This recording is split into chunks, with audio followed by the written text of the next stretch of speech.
Future ready किया है। इसी वजह से आज भारत एक नए ग्रोथ ओरिएंटेड फ्यूचर की दिशा में बड़ी उड़ान के लिए तैयार है। साथियों, हमारे लिए रिफॉर्म्स ये कोई रैंडम या स्कैटर्ड डिसीजन नहीं रहे हैं। हमारे लिए reforms systematic, plan, integrated, interconnected और फ्यूचरिस्टिक प्रोसेस है। हमारे लिए रिफॉर्म्स का मतलब है फैसले लेने का साहस करना और उन्हें लॉजिकल कंक्लूजन तक ले जाना। आईबीसी हो, बैंक मर्जर हो, जीएसटी हो, फेसलेस इनकम टैक्स असेसमेंट की व्यवस्था हो, हमने हमेशा व्यवस्थाओं में सरकार के दखल को कम करने, और मैंने तो लाल किले पर भी कहा था कि लोगों से, जिंदगी से सरकार को जितना हम कम कर सकते हैं हम करना चाहते हैं। प्राइवेट एंटरप्राइज के लिए एनकरेजिंग इकोसिस्टम खड़ा करने पर हम लगातार बल देते रहे हैं, कदम उठाते रहे हैं। इसी वजह से सरकार आज ऐसे पॉलिसी रिफॉर्म्स भी कर रही है जिनकी देश ने एक प्रकार से उम्मीद भी छोड़ दी थी। लोगों ने मान लिया था भाई ये तो हमारे देश में नहीं हो सकता है, ऐसी चीजें होने लगी हैं। अगर मैं एग्रीकल्चर सेक्टर की बात करूं तो हमारे यहां आजादी के बाद जो नियम कायदे बने उसमें किसानों को बिचौलियों के हाथों में छोड़ दिया गया था। किसान कहां फसल बेच सकता है, कहां नहीं बेच सकता है, इस तक के नियम बहुत सख्त थे।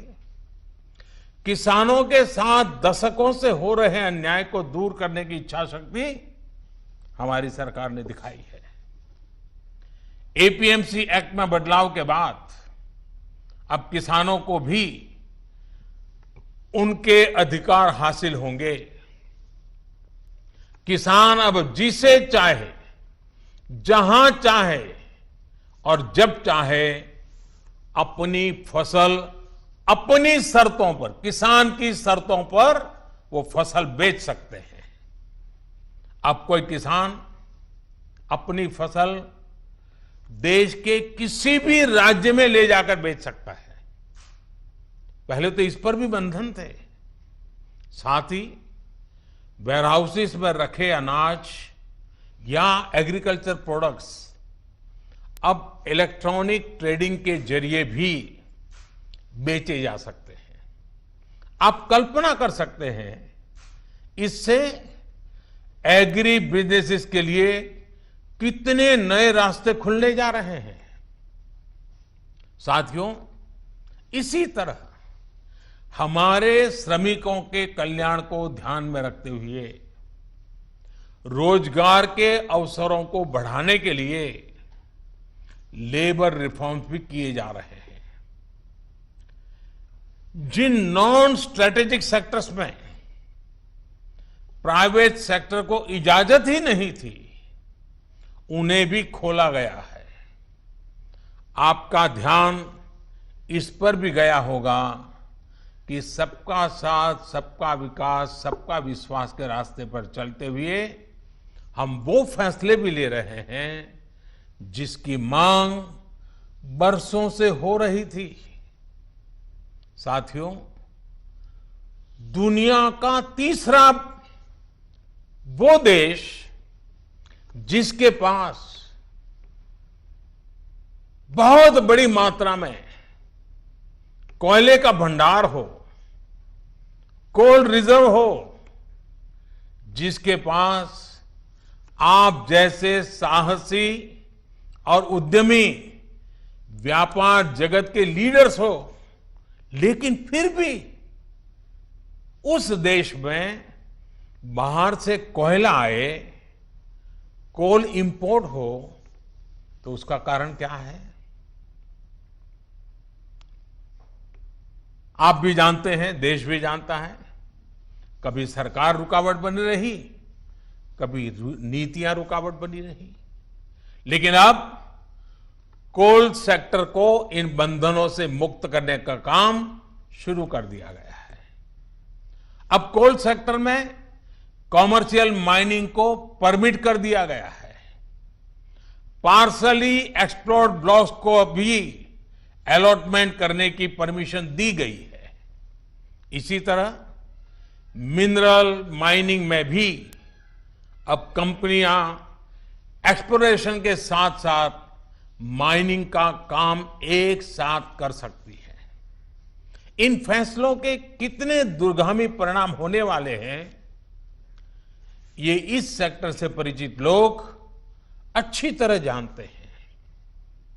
साथियों, सरकार जिस दिशा में बढ़ रही है, उससे हमारा माइनिंग सेक्टर हो, एनर्जी सेक्टर हो या रिसर्च और टेक्नोलॉजी हो, हर क्षेत्र में इंडस्ट्री को भी अवसर मिलेंगे और यूथ के लिए भी नई अपॉर्चुनिटीज खुलेगी। इस सबसे भी आगे बढ़कर अब देश के स्ट्रेटेजिक सेक्टर्स में भी प्राइवेट प्लेयर्स की भागीदारी एक रियलिटी बन रही है। आप चाहें स्पेस सेक्टर में निवेश करना चाहें, एटॉमिक एनर्जी में नई अपॉर्चुनिटीज को तलाशना चाहें, पॉसिबिलिटीज आपके लिए पूरी तरह से खुली हुई हैं। हर अवसर आपका इंतजार कर रहा है। साथियों, आप ये भली भांति जानते हैं कि एमएसएमई सेक्टर की लाखों यूनिट्स हमारे देश के लिए इकोनॉमिक इंजन की तरह हैं। इनका देश की जीडीपी में बहुत बड़ा कंट्रीब्यूशन है और ये कंट्रीब्यूशन करीब करीब 30% का है। एमएसएमईज की डेफिनेशन स्पष्ट करने की मांग लंबे समय से उद्योग जगत कर रहा था। अब वो उद्योग जगत की पूरी मार्ग भी पूरी हो चुकी है। इससे एमएसएमईज बिना किसी चिंता के ग्रो कर पाएंगे और उनको एमएसएमईज का स्टेटस बनाए रखने के लिए दूसरे रास्तों पर चलने की जरूरत नहीं रहेगी। देश के एमएसएमईज में काम करने वाले करोड़ों साथियों को लाभ हो, इसके लिए 200 करोड़ रुपए तक की सरकारी खरीद में ग्लोबल टेंडर्स को खत्म कर दिया गया है। इससे हमारे छोटे उद्योगों को ज्यादा अवसर मिलेगा। एक तरह से आत्मनिर्भर भारत पैकेज एमएसएमई सेक्टर के इंजन के लिए फ्यूल का काम करने वाला है। साथियों, ये जो फैसले हैं उनकी रिलेवेंस समझने के लिए आज की ग्लोबल सिचुएशंस को देखना और उसे समझना भी बहुत आवश्यक है। आज विश्व के तमाम देश पहले की तुलना में एक दूसरे का साथ और अधिक चाहते हैं।